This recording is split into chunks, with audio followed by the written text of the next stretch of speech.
2025年真的会是世界末日吗？最近网络上流传着各种惊悚的消息。16世纪的预言大师诺查丹马斯似乎早在几百年前就已经看见了2025年的种种灾难。有人说他预言了一场毁灭性的战争，有人说他提到了古老瘟疫卷土重来，甚至还有小行星撞击地球和水帝国崛起，这样听起来像科幻电影的场景。一时间，2025年仿佛成了一张世界末日 bingo 卡，各种末日元素一个不落，听上去是不是让人既好奇又害怕？别急，咱们今天就来好好唠一唠，诺查丹马斯究竟是谁？他的预言从何而来？关于2025年末日的预言具体说了些什么？这些预言有没有可能用科学或历史来解释？我们也会探讨各种脑洞大开的阴谋论，以及站在不同角度的人都怎么来看待这些末日预测。最后再聊聊人类未来可能面临的真实危机，毕竟比起坐等预言成真，我们或许更该主动了解未来的挑战。就让我们开始这场横跨5个世纪的末日预言大探秘吧。我们得先认识一下这位预言界的顶流人物诺查丹马斯。诺查丹马斯可是16世纪法国的大红人，他生于1503年，卒于1566年，活跃在文艺复兴时期。别看他现在名气是预言家，其实人家正经职业是一名医生和占星家。医生加占星家的奇妙组合，在诺查丹马斯那个年代，医生有时候也研究星象，占星术被视为一门学问。诺查丹马斯早年行医，尤其在黑死病肆虐的时候，他走遍法国内外治疗瘟疫患者。据说他还有些防疫的小妙招，比如主张勤洗手和喝干净的水。在医学不发达的中世纪，这已经是很超前的卫生观念了。可惜他自己的妻子和孩子却死于瘟疫，这给他的人生蒙上了巨大的阴影。经历了个人的悲剧后，诺查丹马斯逐渐把重心转向了星象研究，他也开始投入预言创作。据传他每天夜里会凝视星空沉思，或者望着一碗水冥想，试图从中获取对未来的灵感。1555年，诺查丹马斯出版了他最著名的预言集《百诗集》。别看名字朴素，内容可不简单。这本书里全是4行诗的预言，每4行一句，被称作4行诗。诺查丹马斯一共写了10个百诗卷，也就是所谓诸世纪，每卷理论上有100首4行诗。这些预言诗晦涩难懂，语言混杂了法语、拉丁语，还有些希腊语、西班牙语，单词甚至人名地名都用暗示或变体。他这么做，一来是增加神秘感，二来也有自我保护的原因。毕竟在宗教审判频繁的年代，预言未来可能被教会视为异端，所以诺查丹马斯故意写的云里雾里，不让人轻易看懂，这样就不至于给自己招来火刑之灾。预言的特点，诺查丹马斯的预言诗往往不直接点出年份，而是用星象、王国、动物等意象来暗示事件。他喜欢打比方和用典，比如用行星位置暗示时间，或者用历史典故影射当代人物，这让预言看起来像一组谜题，后人要拼命对号入座才能解开。更绝的是，他有时候直接搞文字游戏，把名字颠倒或者变形。例如有一首诗写道 Pona Lauren， 看似莫名其妙，但有人发现把字母重新排列可以拼出 Napoleon Roy， 拿破仑国王。这不禁让人后背一凉，难道他真的预见到了拿破仑这个名字？又比如另一首诗提到 Hitler， 很多人联想到希特勒 Hitler。 虽然历史学家指出 Hitler 其实是多瑙河的古称，但支持者们更愿意相信这是他对希特勒的隐晦拼写。当代的网红预言家，别以为诺查丹马斯只是活跃在古代，他在近现代依然保持着超高热度，被誉为有史以来最著名的预言家之一。百诗集自问事后持续畅销，全世界都有他的粉丝。每当历史上发生大事件，人们就喜欢翻出诺查丹马斯的诗句来对应。一些著名的应验案例包括法国国王之死，诺查丹马斯据说成功预言了当时法王亨利2世的死亡。他在一首诗中写道，年轻的狮子将战胜年长的狮子，在单挑的战场上刺穿金龙中的双眼，前者的两伤变成后者的致命一击。1559年，亨利2世和年轻的蒙哥马利伯爵进行骑士比武，双方盾牌上都有狮子纹章，结果伯爵的长矛意外碎裂。一片木毛穿过亨利的头盔护面，就像金笼中的双眼，刺入眼睛。国王惨烈身亡。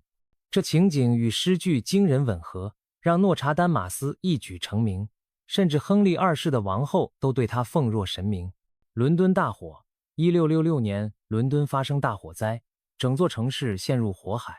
有人发现诺查丹马斯早就写道：正义之血将在伦敦犯下过错。20乘以3加上6，被雷火烧毁。古老的贵妇从高处坠下。这里的20乘以3加上6被理解为66。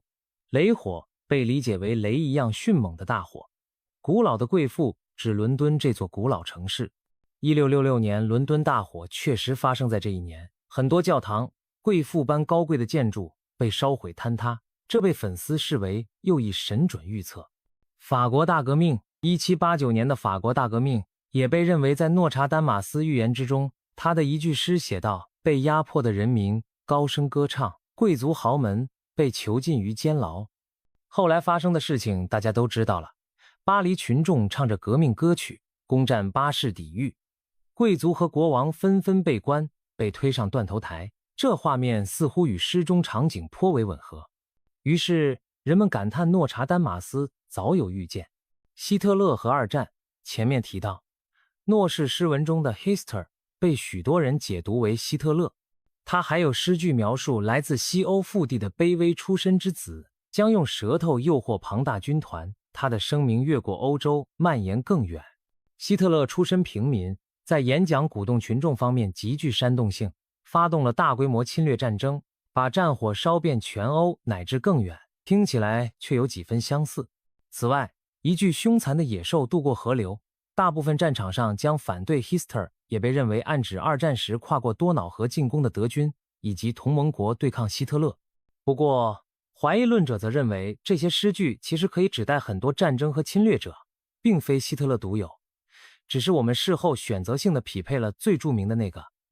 911事件。2001年，美国纽约世贸双子塔被恐怖袭击摧毁后，诺查丹马斯的名字又一次刷爆了网络。有段时间流传着所谓他关于纽约的预言，45度的天空将燃烧火焰逼近伟大的新城市，2只钢铁之鸟从天而降，城市瞬间被烈火吞噬。听起来像是在描述飞机撞击大楼的场景，不少人因此深信诺查丹马斯早就看到了911的发生。然而稍加考证就会发现，这段话其实是后人杜撰的山寨诺查丹马斯语录，有些词根本不在他原著里。真正接近的诗句是：天空在45度燃烧，大火逼近伟大的新城，即刻一场巨大的散落火焰腾起。支持者觉得45度指纽约所处纬度，新城指纽约，新城烈火纷飞，对应该事件。但经不起推敲的是，纽约的纬度并非45度，而且诺查丹马斯原文并未提到双鸟或钢铁之类明显对应飞机的词语，所以很大一部分所谓诺查丹马斯命中注定的预言，其实是人们事后诸葛亮式的解读，甚至干脆是误传或伪造。由此可见，诺查丹马斯的预言既有让人拍案叫绝的巧合，也有很多牵强附会的附会。他的粉丝坚定认为这不是巧合，而是真本事，觉得诺查丹马斯有穿越时空的眼睛，看到了几百年后的事情。而怀疑者则认为，人类倾向于匹配偏见，也就是只关注那些看起来符合预言的事件，忽略不符合的。再加上这些诗本来就写得模棱两可，怎么解释都有理，所以无论发生什么，总能从他上百首诗里翻出几句对上的，当成他猜中了。这种神秘的预言文本就像一面魔镜，照出的其实是我们观察者自己的想象力和偏见。3797年的彩蛋。有趣的是，诺查丹马斯在写给他儿子的一封信中提到，他的预言时间跨度一直延续到公元3797年。换句话说，在他的设定里，世界至少得撑到3797年才剧终。所以，如果真按诺查丹马斯本人的说法，2025年距离真正的世界末日还早得很哩。当然，这并不妨碍现代的人把某个具体年份描绘成末日，毕竟距离3797太过遥远，我们更关心眼下的风吹草动。聊完了诺查丹马斯奇人和预言的背景，我们终于可以聚焦到2025年。究竟为什么大家会说诺查丹马斯预言了2025年的世界末日呢？他在460多年前写下的诗句里又隐藏了哪些对2025年的暗示？这一部分我们就像解谜一样，把那些被解读为发生在2025年的预言内容逐一拆解出来。先说明一下，诺查丹马斯的诗并没有直接点名道姓2025年会如何如何，而是后人根据他的诗句内容和星象推算，把某些预言对应到了2025年。今年年初，不少西方媒体都报道了诺查丹马斯关于2025年的一系列令人毛骨悚然的预测。下面我们综合各方解读，把主要的几点整理出来，看完你就知道为啥听起来这么像末日大片了。诺查丹马斯的预言中经常出现战争的场景，而被解读为2025年的部分，首当其冲的就是战争。据说诺查丹马斯通过占星推算，认为2025年欧洲大陆将会爆发冲突，陷入无政府状态，整个欧洲成为混乱的中心。更具体一点的解读是，英国将深陷残酷的战争，而且这场冲突不仅限于英国本土，还会牵连整个欧洲乃至更广泛的地区。听起来有点像我们担心的第3次世界大战的节奏，对吧？更瘆人的是，诺查丹马斯预言英国遭遇战争的同时，还写到了古老的瘟疫会比敌人更可怕。这句话引起了很多人的关注。古老的瘟疫指什么？一般都解读为历史上曾造成巨大死亡的疾病，例如黑死病或者天花之类。考虑到诺查丹马斯本人经历过黑死病，他对瘟疫深有体会，所以在预言未来时，他很可能认为瘟疫这种东西还会卷土重来，而比敌人更可怕。这形容说明在战乱中肆虐的疾病，甚至比交战的军队造成的伤害还大。联想到近年的新冠疫情，以及过去战争中常伴随的瘟疫流行，比如一战末期的西班牙流感，这个预言情节完全符合灾难叠加的套路，战争和瘟疫双双降临，真可谓雪上加霜。那么问题来了，2025年欧洲真的可能发生战争吗？悲观的人可能会指出，目前地缘政治的紧张局势，从2022年爆发的俄乌冲突到其他地区的摩擦，确实让人担心大战扩大的可能性。如果这些冲突升级蔓延，诺查丹马斯笔下的欧洲混乱中心似乎并非不可想象。另外，英国卷入战争这一点放在当前来看也不是没有根据。英国作为欧洲主要强国，北约成员，在近年的国际冲突中往往扮演积极角色。如果大战爆发，英国大概率跑不掉。所以有人认为诺查丹马斯只是恰巧预见了欧洲局势在21世纪20年代再度恶化，甚至不排除预示着一场全球规模的大战。不过也有稍微乐观一点的解读，有研究者发现诺查丹马斯的诗句中还有暗示，战争最终会因为资源耗尽而不得不停止。换言之，他描述了一场旷日持久的冲突，以致交战各方弹尽粮绝，付不起军饷，最后不得不偃旗息鼓，草草收场。如果把这个情节安在2025年，有人猜想也许意味着当前的冲突，比如俄乌战争，会拖个几年，到2025年左右，由于各方疲惫不堪而迎来结束。这听起来反而像好事，虽然过程很惨烈，但至少战争结束了。只是这个结束并非因为谈判成功或正义降临，而纯粹是打不动了，真是令人五味杂陈的画面。总之，在战争这一块，诺查丹马斯的2025预言为我们展开了一幅乱世图景。欧洲战火纷飞，秩序崩溃，英国首当其冲，战场上不仅有炮火，还有瘟疫横行。这已经相当末日化了，但还不止这些，接下来更刺激的还在后头。如前所述，诺查丹马斯在战争场景中提到了古老的瘟疫比敌人更糟糕，这被单独拎出来，成为2025年另一大预言要点。一场古老瘟疫将重现人间，很多媒体用词都很吓人，说什么古老瘟疫卷土重来，数百万人将死亡。那么我们不禁想问，会是哪种瘟疫？什么时候爆发？是否真有这样的迹象？诺查丹马斯的原话很简短，但把时间背景放在战乱年代，令人联想到可能的疾病，包括鼠疫、霍乱这些过去的大杀器。也有人泛指可能是另一场全球大流行病。毕竟刚经历过新冠疫情的人类，对于瘟疫重来深有感触。一些阴谋论者甚至进一步联想，说不会是新冠的更致命变种，或者其他病毒又来了吧？每当有这种惊悚预言，难免有人开始脑补生化危机的情节。从科学角度看，古老瘟疫复苏并非完全不可能。举2个现实中的例子。其一，随着全球气候变暖，一些永久冻土开始融化，科学家担心埋藏在冻土里的古代病原体可能重新释放出来，万一有对人类有害的，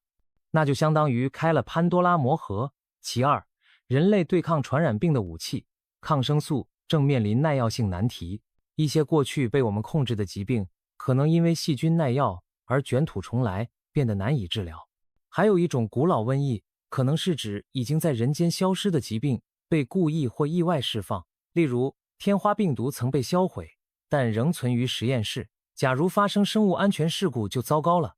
听起来很阴暗，但这确实是流行病学家讨论过的场景。当然，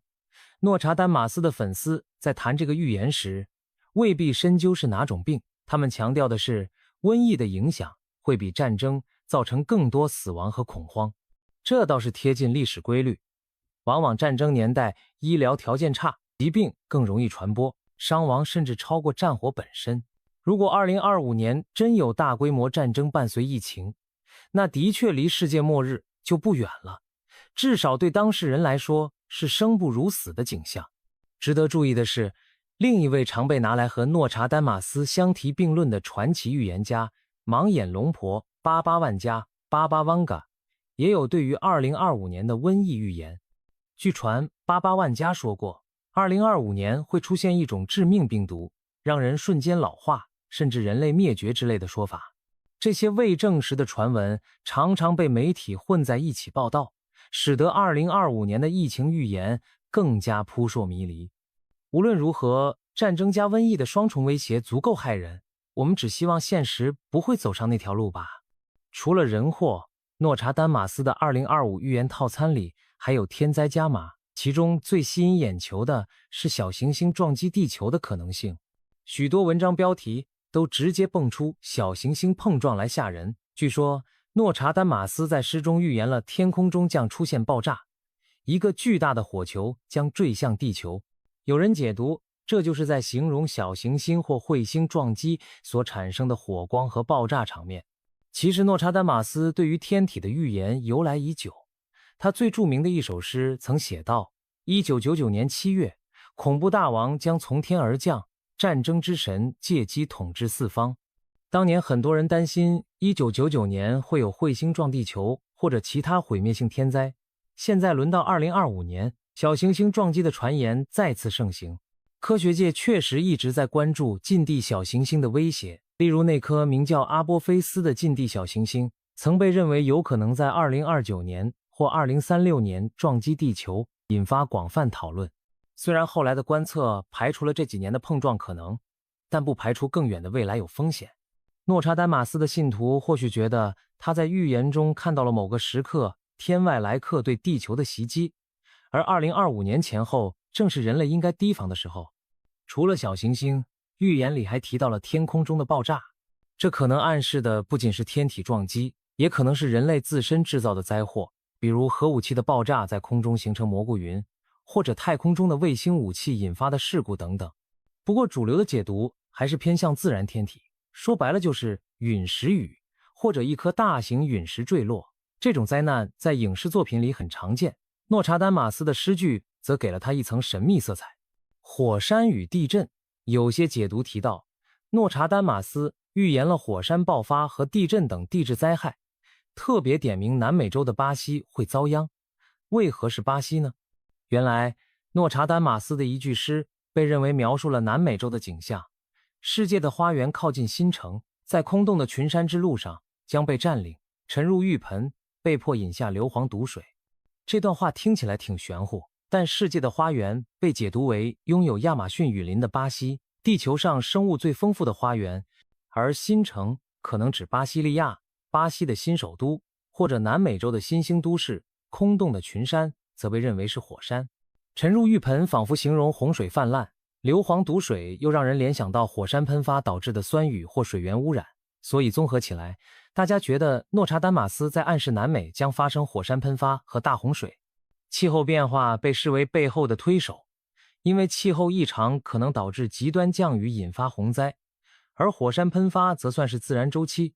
但预言文章里也硬把它和气候变化挂钩。总之，这幅图景就是巴西等地出现严重的自然灾害，土地被淹没污染，这也对应了某种末日场面，一方水土寸草不生，人间乐园变成地狱。诺查丹马斯曾在多首预言诗里提到地震，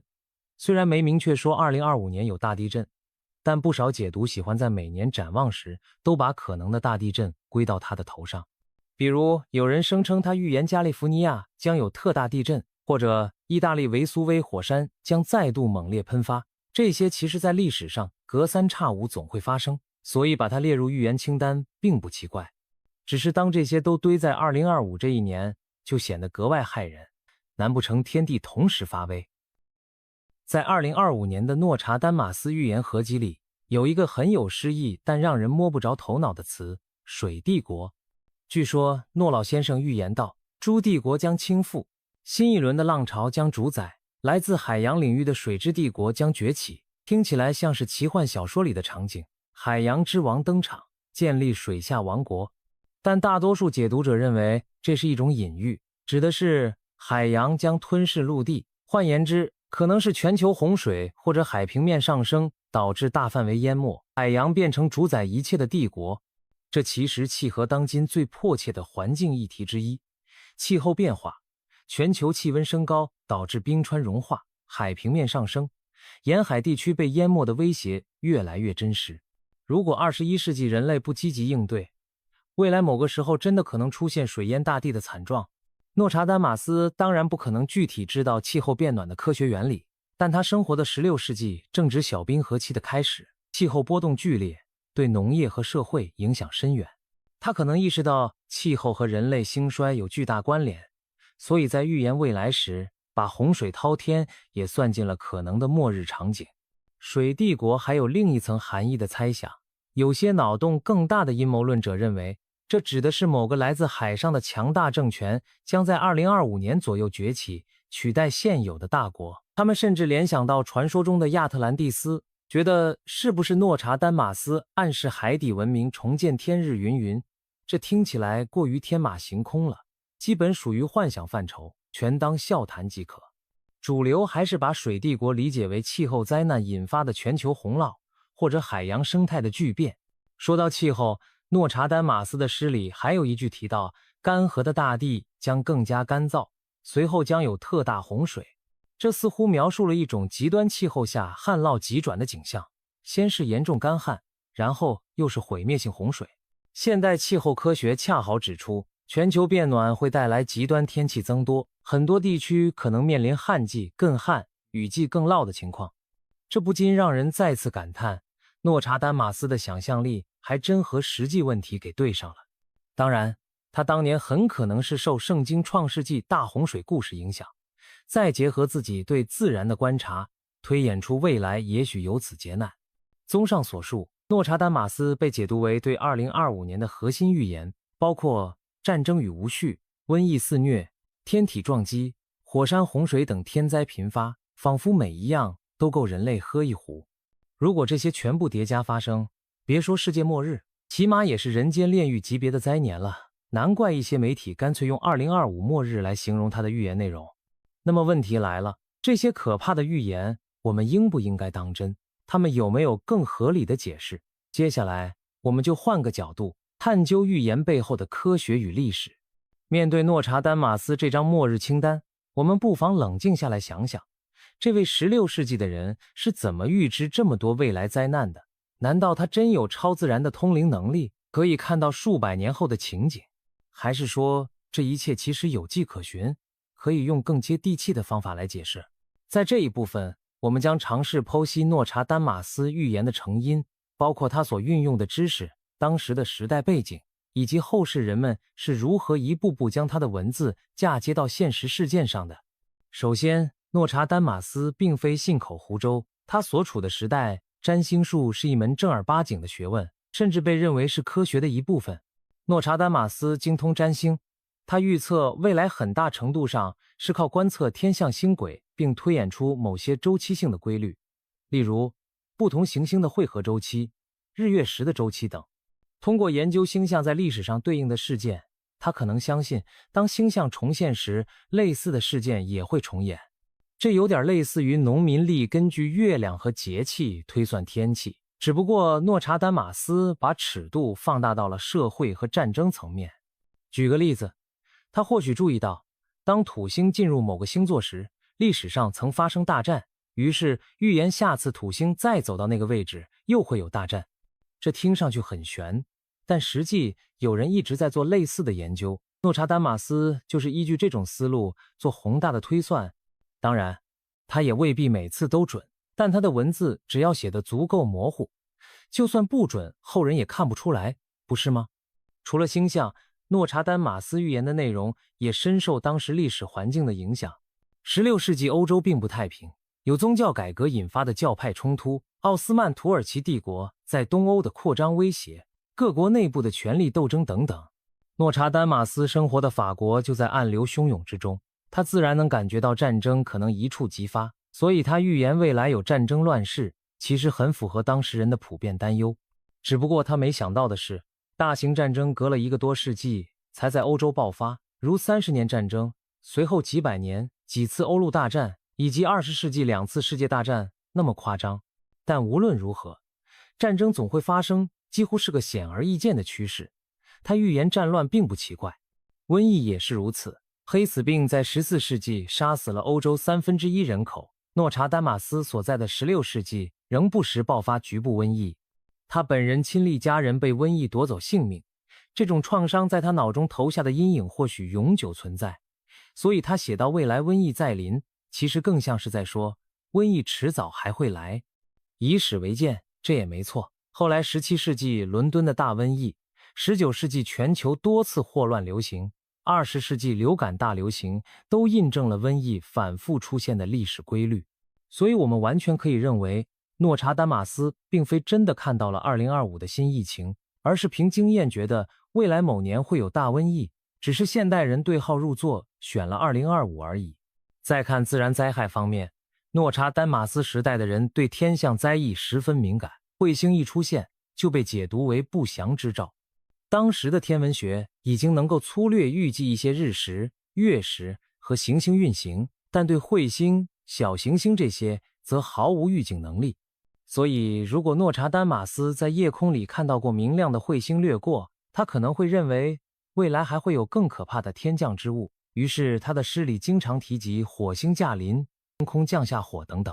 后来人们将这些词联系到陨石撞地球，是因为现代人才真正了解到陨石撞击的威胁。诺查丹马斯本人可能没具体想到撞击这种场景，但他觉察到天上掉下来的东西会带来毁灭。古人传说的天火、上帝震怒、降下硫磺火雨等等，都属于同类想象。总之，他把各种可能的自然灾害元素都预备上了，有火、陨石或火山，有水、洪灾，有地动山摇、地震火山，这些灾难古今皆有，预言到未来也不稀奇。说了这么多预言和解释，让我们回到一个现实的问题，就算不考虑诺查丹马斯，人类未来究竟可能面对哪些真实的全球性危机？毕竟预言中的许多灾难元素并非无中生有，而是现实中确实存在的潜在风险。与其纠结预言准不准，我们不如正视这些危机本身，看我们能做些什么去避免最坏的结局。大型战争，尤其是核战争，无疑是人类文明最大的威胁之一。自二战以来，人类一直在核阴影下生活。虽然冷战结束一度让人乐观，认为大战不在，但近年大国关系的紧张和局部战争的频发提醒我们，战争远未成为历史。2025年前后，国际冲突有可能升级，引发地区乃至更广泛的战事。这并非杞人忧天，当前世界上有多处火药桶，东欧的战争尚未平息，中东和台海等地也存在潜在冲突风险。如果任何一处失控，都可能牵连多国介入。现代战争特别需要警惕的是核武器和其他大规模杀伤性武器，一旦有核大国直接交战，使用核武的可能性就存在。而哪怕只是一枚核弹爆炸，都足以造成惨烈的人道灾难和持久的环境影响，更别提大规模核冲突可能造成核冬天，那真的接近世界末日的景象了。诺查丹马斯当年预言战争的杀伤，靠的是刀剑炮火，他无法想象核武的威力，但如果他的末日愿景成真，很大概率就是核冲突导致的。防止大战和核战需要全人类的理智和合作，国际社会已经有一些框架，比如核不扩散条约、军备控制谈判等，目的就是降低毁灭性冲突的风险。未来的我们必须更加谨慎地处理国与国的关系，运用外交、对话去化解矛盾。如果真要避免预言中的人类自相残杀、满目疮痍，别无他法，唯有和平合作之路。换言之，末日预言可以当警钟，但改变命运还得靠我们自己。经历了 COVID-19， 新一代的人类彻底明白了大规模传染病的威力。一场病毒疫情就能夺去数百万生命，瘫痪全球经济，改变人们的生活方式。而历史上比这更可怕的瘟疫也出现过多次。未来大流行病依旧是悬在人类头顶的达摩克利斯之剑。我们面临的生物威胁有很多种，可能是自然界现有病毒的变异，如流感病毒变异出高致死、高传播的新毒株，也可能是动物病毒跨物种传染，比如冠状病毒从野生动物跳到人，甚至还可能是人工合成或泄露的病原体。诺查丹马斯所谓古老瘟疫，完全可能以新面貌再次出现，比如鼠疫菌仍然存在于自然宿主中，万一环境变化或生物战，旧病也许会成新灾。还有很现实的问题是抗生素耐药性，这被称为潜伏的流行病，一些细菌逐渐对所有抗生素免疫，一旦广泛传播，我们可能回到抗生素问世前的无药可用时代。许多常见感染都致命，这比起病毒来甚至更阴狠。应对这类危机需要全球公共卫生体系的加强，包括疾病监测网络要更敏锐，能早期发现异常疫情，各国要在信息共享上透明合作，不能像最初那样各自为政甚至隐瞒，研发更广谱的疫苗和药物，为未知病源提前做准备，规范科研和实验室安全，防范人为因素引发灾难。总之，科学和医药是我们抵御瘟疫的盾牌，预言给出的只是恐惧，我们则要用行动织密防护网，尽量避免让未来的疫情达到预言中那种末日规模。气候变化已经不再是科幻小说，而是正在发生的现实危机，而且会在未来几十年持续加剧。全球平均气温不断上升，极端天气频率和强度都在提高。诺查丹马斯诗中的洪水、干旱、饥荒，在气候变化的背景下显得格外真实。海平面上升威胁着沿海上亿人口居住的城市和岛国，高温干旱导致农作物欠收，森林野火肆虐，超级风暴和暴雨则引发严重洪涝和山体滑坡。2025年虽然未必就是临界点，但科学家警告，若不及时减排行动，21世纪中后期将难以逆转很多恶劣趋势。气候变化还可能带来连锁反应，冰川融化、释放甲烷加速变暖，洋流紊乱影响气候带分布，生态系统崩溃导致物种大量灭绝等等。这些变化不一定突然爆发，却会逐步将人类推向资源紧缺和生存压力巨大的境地。历史上因气候变迁导致的文明崩溃已有先例。现代社会虽然科技更先进，但规模更庞大，依赖的资源系统更复杂。一旦某个关键环节断裂，例如全球粮食供应链遭极端气候重创，也可能出现严重的社会动荡。诺查丹马斯强调的帝国倾覆、饥荒、瘟疫，完全可能是气候灾难引发的一系列人道危机的综合表现。我们并非对此束手无策，减缓和适应气候变化已成为国际共识。巴黎协议等国际合作旨在将全球变暖控制在较安全的范围内，各国在推进可再生能源替代化石燃料，减少温室气体排放。同时，我们也在努力适应，如修筑更好的防洪设施、改良作物品种、抗旱抗涝、预警系统保护、疫灾人群等等。这场仗很艰难，因为它需要全球几十年如一日的合作努力。但只要方向正确，我们仍有希望避免水帝国式的极端结局。未来的人类或许会生活在一个气候更恶劣的地球上，但通过智慧和协调，仍能维持文明运转，不至于陷入末日绝境。谈到末日，不得不提一种低概率但高毁灭性的事件：小行星或彗星撞击地球。地质历史上曾发生过小行星撞击导致恐龙灭绝的事件。现代科学确认，那是一颗约10公里宽的小行星撞击，造成了天翻地覆的气候巨变。虽然这种级别的撞击数千万年才可能有一次，但较小规模的撞击在更短的时间尺度内就有一定几率发生。好消息是，人类已经意识到这个威胁，并开展了近地天体监测计划。NASA 等机构不断扫描太空，追踪那些轨道可能与地球相交的天体。目前已知的大型近地天体都暂时没有撞击地球的风险，但还有未知的天体可能在路上，因此我们需要继续监测。更重要的是，今年人类开始尝试主动行星防御。2022年 NASA 的 DART 任务成功撞击偏转了一颗小行星的轨道，证明了我们有能力改变小行星运行。这意味着，如果提前多年发现来袭天体，我们有可能采取措施推开它，避免撞击。虽然这一切技术仍在早期阶段，但至少我们不再像恐龙那样只能干等着被撞。诺查丹马斯时代的人无法防范天灾，只能求诸神明或听天由命，而现代文明已经具备一定的改天能力。无论是地球气候还是太空访客，我们都在尝试掌控局面。当然，能力越大，责任越大，这需要全球合作、科技投入以及对未知风险的重视。不管预言怎么说，我们都应该未雨绸缪，不能等真的看到火球划过天际才后悔。回顾诺查丹马斯关于2025年的世界末日预言，我们经历了一场穿越历史与现实的头脑风暴。从他神秘莫测的诗句到现代人赋予他的种种含义，我们既看到了人类对于末日的恐惧，也看到了理性之光如何解析这些恐惧。那么2025年真会是世界末日吗？极大概率不是，至少照目前迹象，还没有哪个灾难已经确定将在那一年把人类一笔勾销。诺查丹马斯当年的预言也未必特指这一年就是终结时刻，更何况他自己说预言到3797年呢。大部分关于2025末日的说法，归根结底是现代人对他诗句的一种诠释，一种投射我们当下担忧的方式。预言本身并不能决定未来，它既不会让战争必然发生，也不会凭空召来陨石。未来握在我们人类自己手中。这并不是说诺查丹马斯的预言就毫无意义，恰恰相反，他提供了一个独特的视角，让我们审视人类所走的道路。预言罗列的那些灾难，其实像一面镜子，映照出我们当前世界存在的问题和隐患。地缘政治冲突、公共卫生漏洞、环境危机，这些都是真实存在的，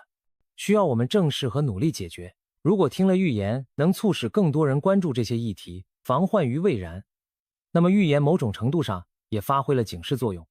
正如有人所说，预言的目的也许不是让你坐以待毙，而是提醒你采取行动。另一方面，我们也从诺查丹马斯的传奇看到，人类对未知的未来总怀有好奇与不安，这种情绪催生了各种预言、大师和理论，从古至今如此，将来或许也不会停止。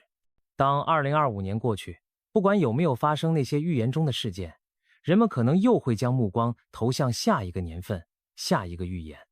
与其不断寻找新的诺查丹马斯，不如明白预言终究是人写的，人类自己才是自己命运的书写者。或许最好的心态是，既不盲信，也不盲目否定。对末日预言，我们可以抱以兴趣，以讨论，但不必恐慌失措。对现实风险，我们要严肃对待，积极应对，而不是把希望或责任推给预言或超自然。正如一位科学家幽默地说的，与其担心世界末日，不如多关心一下明天的天气。意思是，在宏大的末日命题前，我们更应该做好当下每一步，把现实问题解决好，末日自然不会轻易到来。最后，让我们做一个小小的想象，假如时间穿越，诺查丹马斯真的来到了2025年，看见我们如此热烈地讨论他的预言，不知他作何感想。也许他会神秘一笑，说，我只是写下了一些可能性，你们不必过于执着。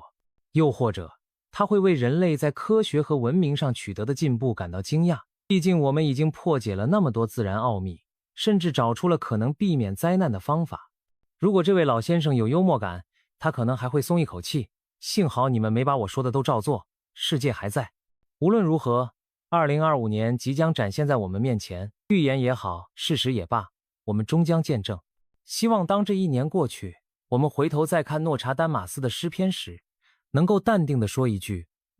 幸亏世界还好好的转着，我们又躲过了一次末日。更希望我们从这些预言和讨论中汲取了一点智慧，在面对未来的风雨时，多一份从容和准备。正所谓谨慎对待末日预言，勇敢创造人类未来。毕竟最精彩的剧本不在于预言如何写下，而在于我们如何谱写自己的历史。感谢您的陪伴聆听，让我们以理性之光照亮未知，以乐观之心迎接未来。2025年会是充满挑战的一年，但也一定蕴含着希望与机遇。世界末日也许只是一个传说，而人类的故事还将继续书写下去。让我们共同期待并努力，创造一个比预言中更美好的未来。